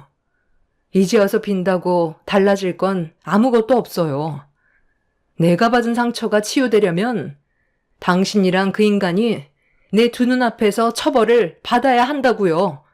저는 절대 합의 없으니까 들어가서 거기서 생을 마감하던 달게 받으세요. 거기에서도 살면 다 사라져요. 사람은 새로운 환경에서도 빠르게 적응한다면서요. 제가 듣기론 최대 8개월 정도 징역을 받을 것 같다던데 너무 짧아서 1년까지 밀어보려고요. 마음 같아선 평생 나오지 못하게 하고 싶지만 법이라는 게 제 마음대로 되지 않잖아요. 아마 그 인간은 형량이 좀 더 길게 나올 거예요. 저희 엄마 집에 무단 침입해서 금품까지 빼갔었잖아요. 수사하던 도중 밝혀졌는데 이건 모르고 있었죠? 그 인간 차에서 엄마의 금품들과 돈 되는 물건들이 나왔다고요. 우리 엄마가 떠나셨는데 위로를 해주기는커녕 머릿속에는 돈 될 만한 물건이 뭐가 있는지 그것부터 생각했지 뭐예요. CCTV에 촬영된 날짜가 저희 엄마 장례가 시작되자마자 행동으로 옮겼더라고요. 당신들 때문에 우리 집안이 무너졌는데 당연히 당신들도 무너져야지. 그리고 우리 애들 걱정 당신이 할 필요 없어. 이미 내가 당신들이 어떤 사람들인지 벌써 다 말해줬거든. 아마 2번 다시 얼굴 볼 일은 없을 거야. 내가 정말 마지막으로 원하는 건 당신이 평생 가슴 아파하며 땅을 치는 날이 왔으면 좋겠어. 그렇게 두 모자는 법적인 처벌을 피해갈 수가 없었어요. 시모는 7개월의 형을 받게 되었고 남편은 1년의 징역을 살아야만 했어요. 그런데 얼마 전에 시모의 출소를 앞두고 전혀 예상하지 못한 소식을 접하게 되었습니다. 전 남편이 징역살이를 하다가 갑자기 쓰러져서 병원에 옮겨졌는데 췌장암 말기 판정을 받았다는 소식을 듣게 되었습니다. 이런 상황을 시모도 알게 돼서 출소를 앞두고 난리를 피다 교도관에게 물리적 힘을 가해서 형량이 몇 개월 더 늘어났다는 소식을 들었어요. 그리고 아직 애들한테도 아빠가 췌장암이라는 걸 알려주지 않았습니다. 현재 학업에 열중하고 있는 이런 상황들 때문에 상당한 지장이 생긴 상황 속에 암이라는 말을 하게 된다면 아이들이 많이 힘들어질 것 같아 아직 아무 말도 하지 않고 있어요. 징역을 살다가 다시 나온 남편이 아마 먼저 저에게 도움을 청하려고 움직일 게 뻔한데 피곤한 일이 생길까봐 서둘러 이사를 해야 될 것 같습니다. 집부터 알아보는 게 급선무인 것 같아요. 애들 핑계로 또다시 저에게 거머리처럼 붙을 테고 금전적인 요구를 하겠죠. 그 인간들이 저지른 금전적인 손해는 전부 다 보상을 받긴 했지만 최장한 핑계로 힘겹게 돌려받은 돈을 다시 토해내고 싶지 않습니다. 이미 이혼을 했는데 애들 아빠라는 이유 하나로 저희 엄마가 한평생 고생해서 모은 돈을 전 남편한테 사용하고 싶지 않아요. 어차피 최장한 말기면 가망도 없는 건데 시간을 연장할 필요는 없다고 생각해요. 그 인간들이 불행해졌으면 좋겠다고 간절히 빌었었는데 이런 식으로 또 다른 전개가 펼쳐지게 될 거라곤 상상조차 하지 못했었는데 애들을 생각하면 이 또한 다행인지 불행인지 잘 모르겠어요. 앞으로 저와 애들만 생각하며 악착같이 살아가려고요. 제 사연을 들어주신 여러분들께서는 가족들과 서로 행복한 시간을 가지셨으면 좋겠어요. 한 번뿐인 인생 서로 얼굴 붉히면서 사는 거 정말 아무 의미 없는 것 같아요.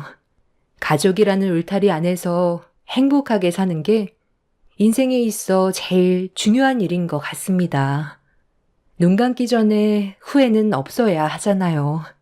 젊었을 때는 혈기왕성해서 가족들이 없어도 잘 살아갈 수 있을 거라 생각하겠지만 나이 먹고 자기 몸 하나 돌보기 힘들어질 때면 가족이 그리워진다고 하네요. 그때 돼서 주변에 아무도 남아있지 않게 된다면 얼마나 외롭겠어요. 가족들과 서로 등 돌리기 전에 좋게 해결할 수 있는 건 하루빨리 바로 잡으시길 바랄게요. 저 같은 경우 그렇게 하지 못했지만 여러분들 중에선 아직까지 시간이 있으시다면 후회 없는 선택 하시길 바랍니다. 한 번뿐인 인생 웃으며 살다가 웃으며 떠나는 게 제일 큰 행복일 것 같네요. 제 사연 들어주신 분들 오늘 하루도 힘내시고 즐거운 주말 보내시길 바랍니다. 감사합니다. 안녕하세요. 저는 30대 후반 여자입니다. 여러분들께선 믿었던 사람에게 배신을 당해본 경험이 있으신가요? 저는 평생 함께할 거라 생각했던 남편에게 배신을 당하고 말았습니다. 지금은 이혼을 했지만 아직도 그때의 상처는 아물지 않았습니다. 남편과 저는 가진 거 없이 시작을 했었어요. 젊은 게 재산이라고 열심히 살다 보면 저희 부부에게도 분명 좋은 날이 올 거라고 믿고 있었습니다. 저희의 계획은 안정적인 주거 환경이 마련이 되었을 때 아이를 가질 계획을 세우고 열심히 앞만 보며 달려왔었습니다. 둘이 맞벌이하면 쉽게 자리를 잡을 거라 생각했었어요. 그렇게 원룸에서 시작해 투룸으로 이사를 했고 틈틈이 청약을 넣으면서 기회를 엿보고 있었죠. 그렇게 열심히 살다 보니 저희 부부에게도 기회라는 것이 찾아오더라고요. 청약이 당첨되었다는 문자가 도착하게 되었고 가진 재산 모두 탈탈 털어 계약금과 중도금을 납부하면서 저희가 계획했던 삶의 목표에 한 걸음 다가갈 수 있었습니다. 그런데 어느 날 엄마가 저를 개인적으로 부르셨어요. 제가 태어났을 때부터 엄마는 아빠와 함께 분식집을 운영하고 계셨는데요. 아빠가 일찍 세상을 떠나시면서 모든 걸 혼자서 감당하셔야만 하시다 보니 날이 갈수록 건강이 안 좋아지셨어요. 그래서 웬만하면 주말에 남편과 자주 찾아뵈었는데 그날은 저만 따로 부르시길래 뭔가 느낌이 좋지 않아 불안한 마음으로 분식집 문을 열고 들어가게 되었죠. 여자의 촉은 무시할 수 없는 게 엄마가 옆 건물의 부동산 사장님과 대화를 주고받고 계셨습니다.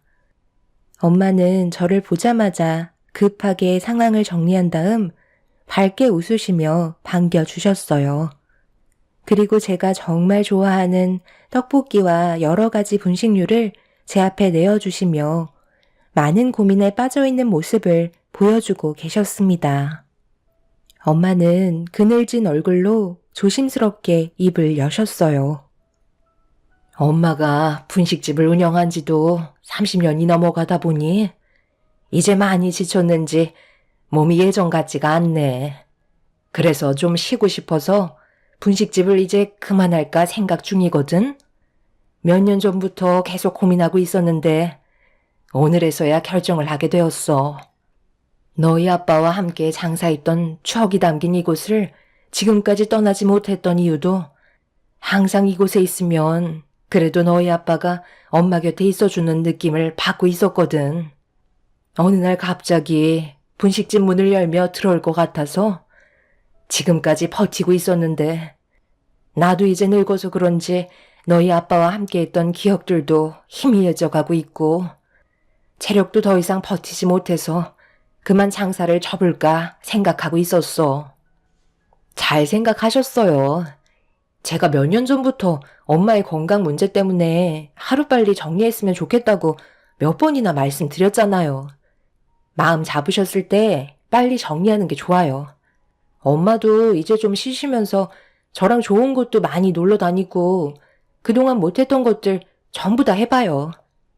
그런데 이런 문제로 저 혼자 따로 보자고 하신 거예요? 구이가 들어도 크게 상관없는 일 아니에요? 혹시 다른 이유가 또 있어요? 아무래도 이건 좀 예민한 문제라 우리 둘이 먼저 대화를 나눠보고 결정해도 늦지 않을 것 같아서. 너희가 이번에 청약에 당첨됐잖아. 그런데 둘이서 버는 돈도 많지 않고 아파트 들어가면 아이도 가질 텐데 그러다 보면 돈 들어갈 때가 얼마나 많겠어? 엄마가 그동안 모아두었던 돈들이랑 여기 분식집 처분하면 너희 아파트 금액은 맞춰줄 수 있을 것 같거든. 금전적인 얘기는 조심스러워서 나쁠 거 없으니 일단 너와 단둘이 대화를 좀 나눠보고 결정하는 게 좋을 것 같아서 너만 부른 거야. 엄마, 그렇게까지 안 해도 돼요. 저희 둘이 버는 돈이랑 대출 좀 받으면 충분히 금액 맞출 수 있어요. 급하게 할 필요 없으니까 저희한테 아무것도 안 해주셔도 돼요. 엄마 몸부터 좀 챙기시고 그동안 분식집 때문에 못 갔던 병원도 좀 다니시면서 건강 관리부터 하세요. 엄마가 저를 따로 부른 이유는 금전적으로 지원해 주려고 부르신 거였어요. 평생 힘들게 모아두셨던 돈을 제가 함부로 사용할 수 없다는 걸 너무나도 잘 알기 때문에 엄마의 도움을 거절하게 되었습니다. 마음 불편하게 살고 싶지도 않았어요. 하지만 엄마는 반대로 제 삶이 조금 더 여유 있길 바라셔서 도와주고 싶어 하셨습니다. 만약 남편이 옆에서 금전적인 대화에 참여했다면 부부싸움이 날 것 같은 느낌이 확실하게 들었던 순간이었고 엄마의 결정이 옳았다는 걸 알 수 있었죠. 엄마와 한참 동안 해결되지 않는 대화를 주고받다 보니 시간은 금세 저녁 시간이 되었고 나중에 다시 시간 약속을 잡는 게 좋을 것 같다고 판단하게 되었어요. 하루아침에 모든 걸 결정하기에는 저와 엄마와의 대화는 끝이 없었습니다. 엄마는 남편이 좋아하는 분식류들을 한가득 포장해서 주셨고 집에 돌아왔을 때 남편은 퇴근하고 저를 기다리고 있었죠. 양손 가득 들고 온 분식류들을 보자 남편이 저 혼자 다녀왔냐며 바로 저희 엄마의 건강 상태부터 물어봐 주었습니다.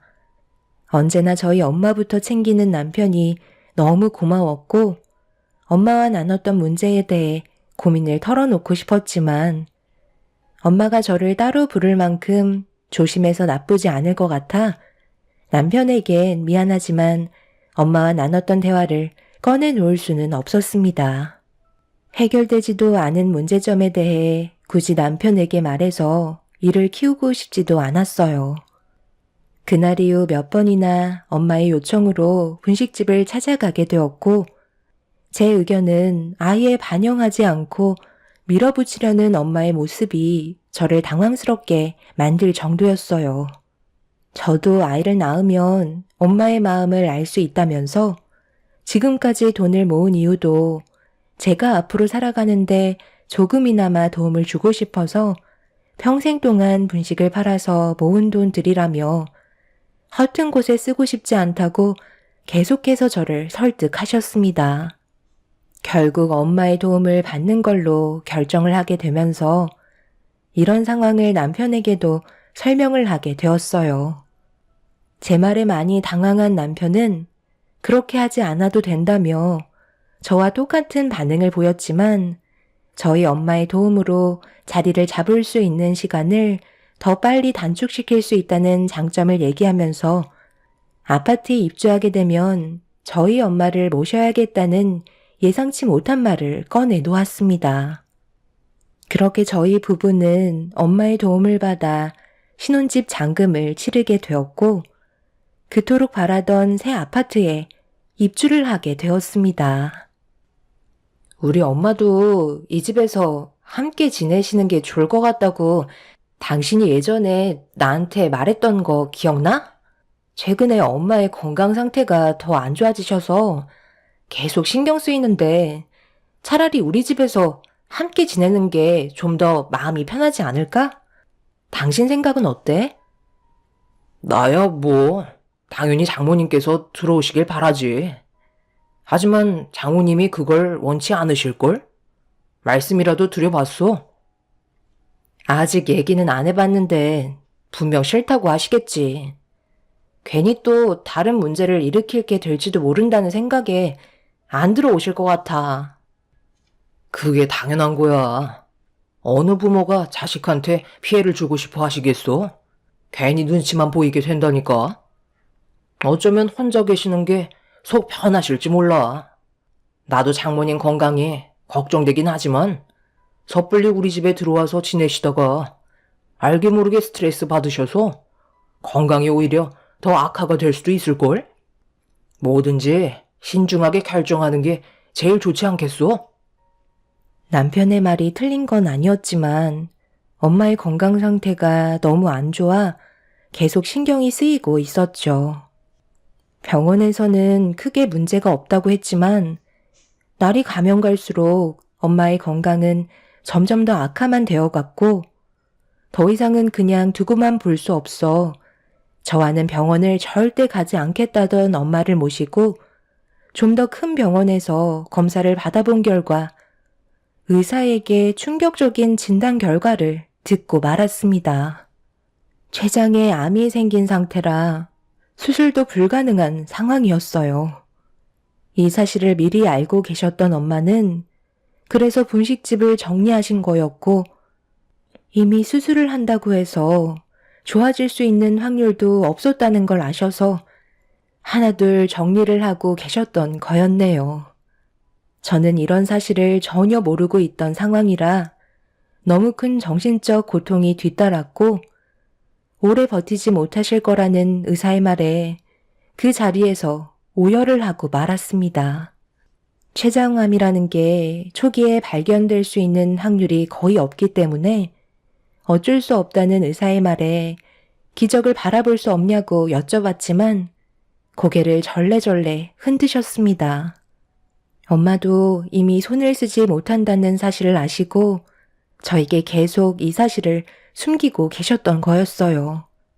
남은 기간은 길어야 6개월의 시간이 주어진 상태였고 저는 중병에 걸리신 엄마를 일단 집으로 모셨습니다. 그런데 집에 도착하니 꽤 시끌벅적한 소리가 현관문 밖에까지 들리더라고요. 그리고 문을 열자마자 눈앞에 펼쳐진 광경에 입을 다물지 못했네요. 왜 이렇게 늦게 왔어? 연락도 안 받아서 우리 먼저 시작했지. 장모님도 오셨네? 이참에 잘 됐네. 오늘 급하게 집들이를 하게 됐어. 우리 부모님께서 신혼집 구경하고 싶다고 하셔서 갑자기 일이 이렇게 됐네. 괜찮지? 이참에 서둘러 끝내는 게 좋잖아. 왜 이렇게 전화를 안 받나 했더니 사부인이랑 같이 있었네요. 이왕 오셨으니 함께 저녁이라도 같이 먹으면 되겠어요. 며느리가 전화를 하도 안 받아서 저희가 그냥 배달 음식 시켰어요. 신혼집이 어찌나 궁금하던지 너무 마음이 급해져서 참지 못하고 서둘러 오게 됐네요. 요즘 건강 상태가 많이 안 좋으시다는데 내가 봤을 때는 멀쩡해 보이는데 분식집을 그만두시니까 얼굴에 혈색이 돌아오셨나 보다. 그러게 제가 진작 그만 정리하라고 몇 번이나 얘기했었잖아요. 서 있지 마시고 어서 들어오세요. 그런데 당신 얼굴 표정이 왜 이렇게 안 좋아? 무슨 일 있었어? 눈도 빨개진 걸 보니까 설마 울은 거야? 왜 그래? 무슨 일인데? 우리 엄마 건강 상태가 많이 안 좋아. 당신한테는 미안하지만 집들이는 나중에 다시 하면 안 될까? 사전에 계획된 것도 아니잖아.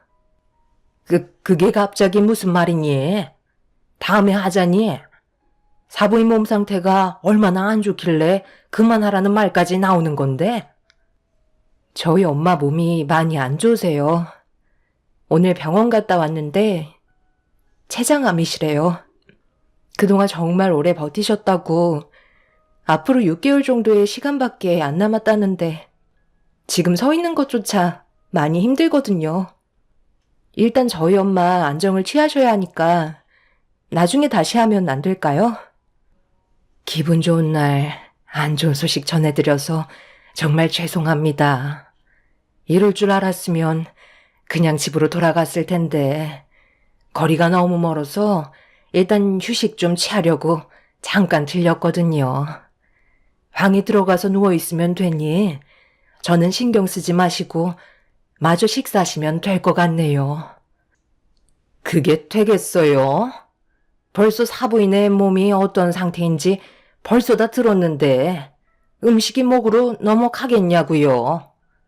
아들, 오늘은 일단 일이 이렇게 됐으니 나중에 다시 오도록 하마. 사부인께서도 일단 휴식을 취하셔야 한다잖니. 잠깐만요. 이제 막 시작하려는데 왜 가시려고 그래요? 장모님도 신경 쓰지 말고 마저 식사하라고 얘기하셨잖아요.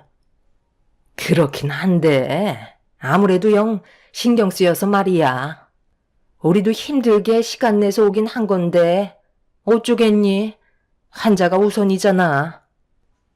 당신 잠깐 이리 좀 와봐. 나랑 따로 대화 좀 하는 게 좋을 것 같아. 오기 전에 나한테 전화 한 통 할 수 있는 거 아니야? 방금 내가 얘기했잖아. 우리 엄마의 건강 상태가 많이 안 좋으셔서 제정신이 아니었다고. 그래서 연락을 받지도 주지도 못했다니까? 집들이야 나중에 해도 충분하잖아. 엄마가 마음 편히 쉴 수 있게 당신이 이해 좀 해주면 안 될까? 나 지금 당신이랑 얼굴 붉히면서 대화할 정도로 체력이 남아있지도 않고 정신적으로도 견디기가 너무 힘들어서 나도 시부모님 챙겨드리지 못해. 그래서 장모님은 언제까지 여기 계실 건데?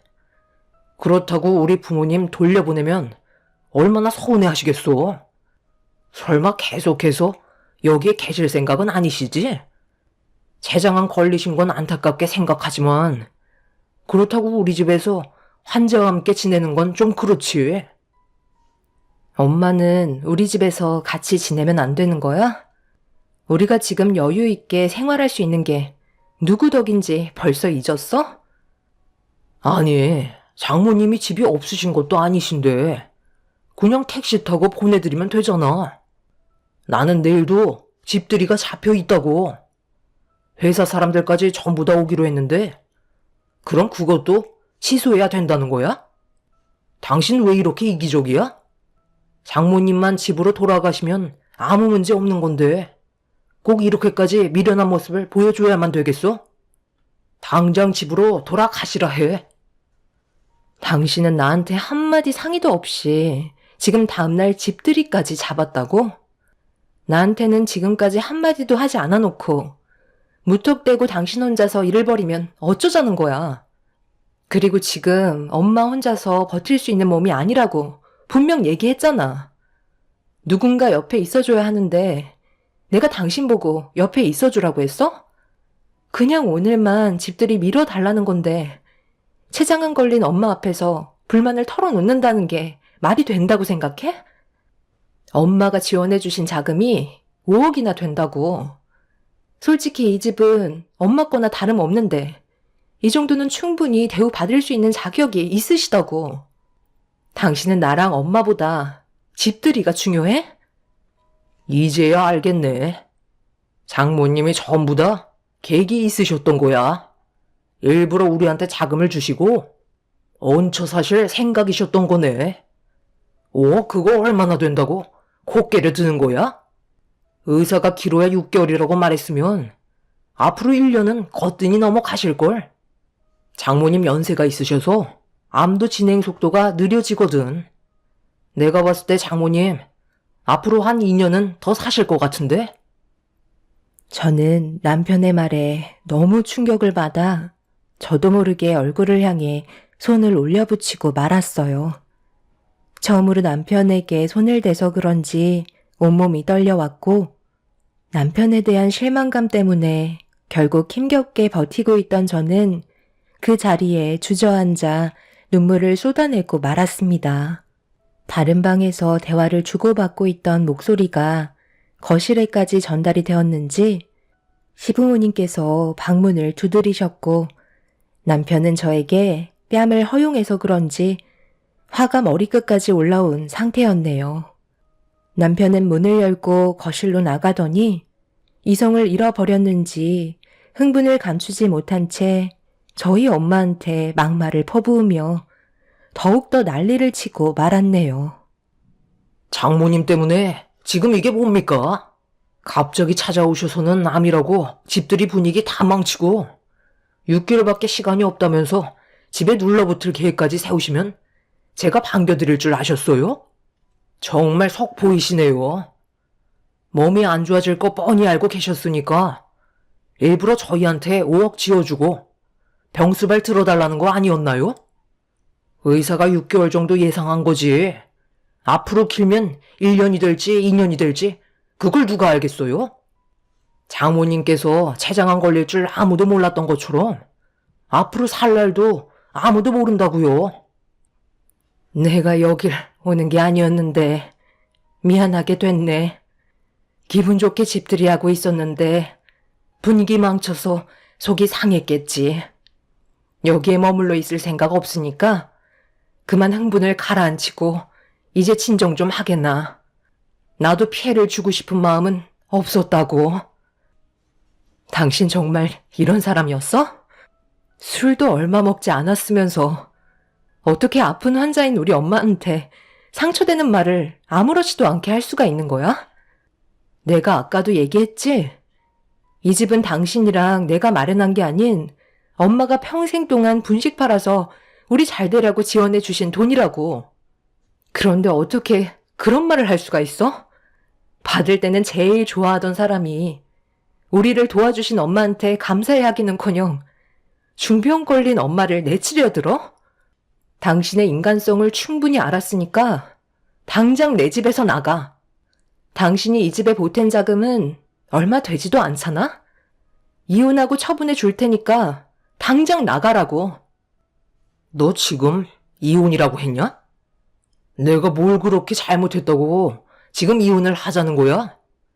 나는 불만도 얘기 못해? 장모님이 잘못하신 거 맞잖아.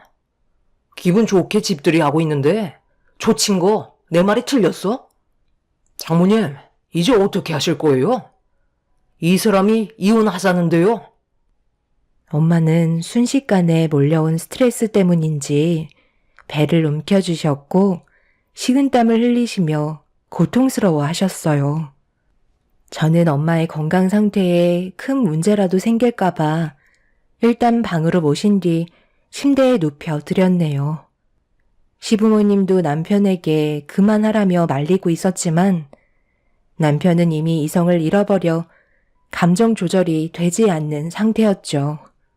문제는 그동안 알게 모르게 쌓였던 감정들이 엄청나게 많았던지 쉬지 않고 막말을 뱉어대며 엄마가 누워 계신 방문을 발로 걷어차고 있었습니다. 결국 시부모님께서 힘으로 남편을 끌어 바깥바람 좀 쐬자며 밖으로 내보낸 뒤에야 상황은 마무리가 되었네요. 남편에게 너무 큰 실망을 받게 된 저는 더 이상 함께 살아가기에는 힘들다는 걸 알 수 있었어요.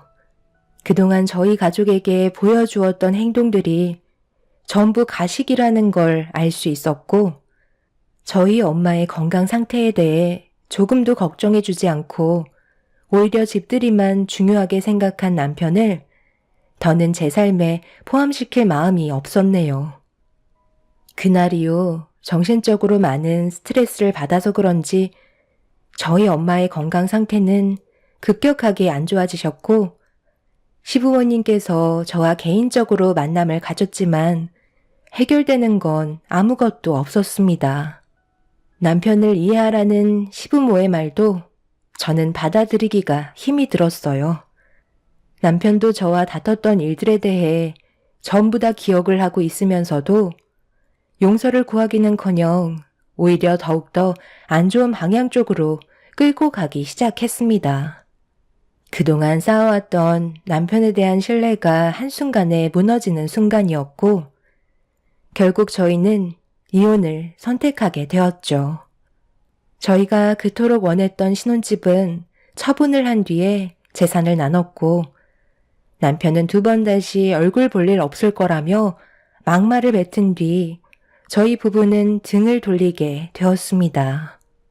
그렇게 이혼을 하고 시간이 지나는 동안 저는 엄마를 보살펴 드리면서 남은 시간을 함께 보내고 있었어요.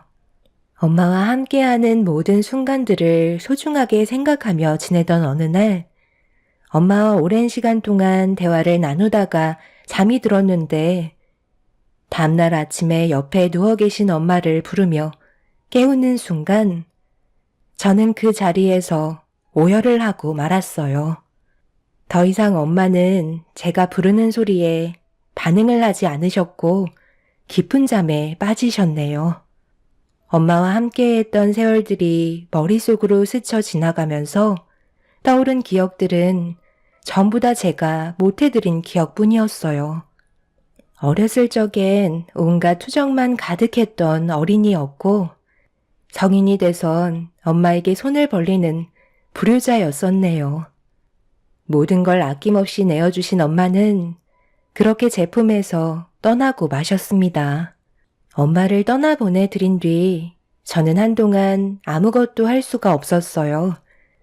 엄마라는 엄청나게 큰 존재가 제 곁에 더 이상 없다는 게 정신적으로 너무 견디기가 힘이 들었습니다.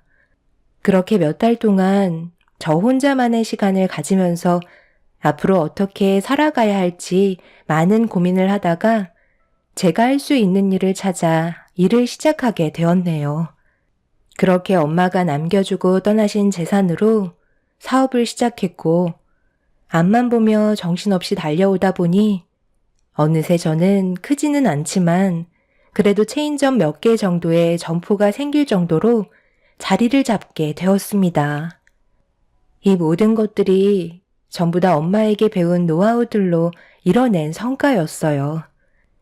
제 삶이 이렇게까지 변하게 될 줄 몰랐지만 엄마가 한평생 만들어 오신 분식들에 대한 노하우들이 저에게 재산이 되었고, 점점 더 발전되는 사업을 키워나갈 수 있었죠. 그렇게 정신없이 살아가던 어느 날 사무실 사람들과 사업 아이템에 대해 회의를 주고받고 있는데, 밖에서 직원이 누군가 저에게 찾아왔다는 말을 하길래 회의가 끝난 후 저를 찾아왔다는 사람을 사무실로 불렀습니다.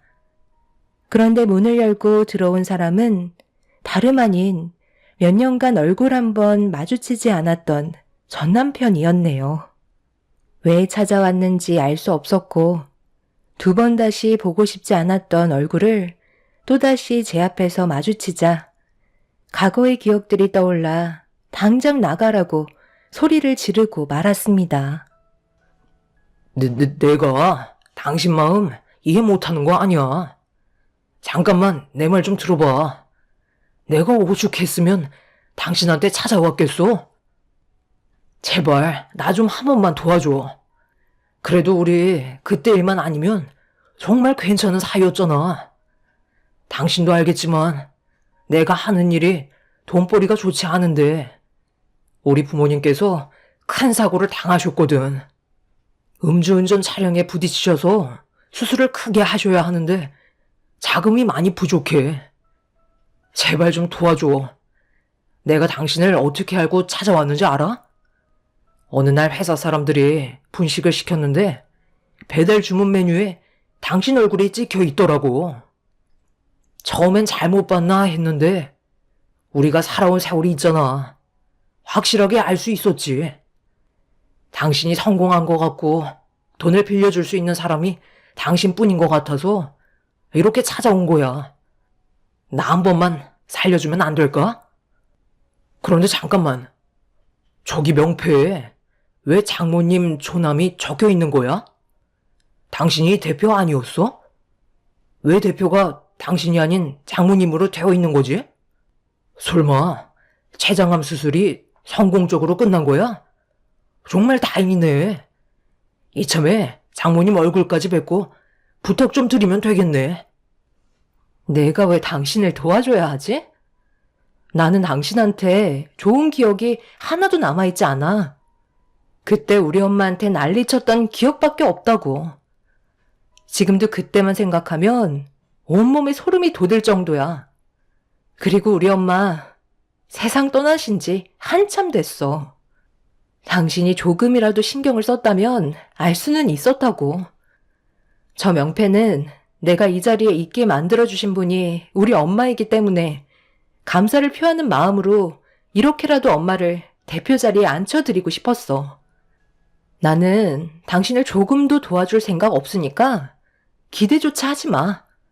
우리는 두 번 다시 마주치면 안 될 사이야. 나는 당신의 인생이 무너졌으면 좋겠어. 나처럼 똑같은 아픔을 겪어보라고. 남편은 중역실에 있는 저희 엄마의 명패를 보자 땅을 치며 눈물을 흘렸고 자기의 잘못을 뉘우친다며 한 번만 용서해달라고 애원하고 있었네요. 자신의 상황이 안 좋아지니 그제서야 잘못을 깨달은 남편이 정말 한심해 보였습니다. 저는 더 이상 얼굴 볼 일 없을 거라며 남편을 회사에서 내쫓아 버렸습니다. 그날 이후 두 번 다시 제 앞에 나타나지 않았지만 마음이 편한 건 아니네요. 기억에 잊고 살았던 남편이 저에게 또다시 아픈 기억을 떠올리게 만들었습니다. 시부모님이 사고로 많이 위중하시다는 소식만 접한 상태이네요. 머릿속이 복잡해졌지만 남편의 인생이니 알아서 하겠죠. 자신의 잘못된 행동이 얼마나 큰 화를 불러일으켰는지 뼈저리게 느꼈으면 하는 바람입니다. 제 사연 들어주신 분들 감사합니다.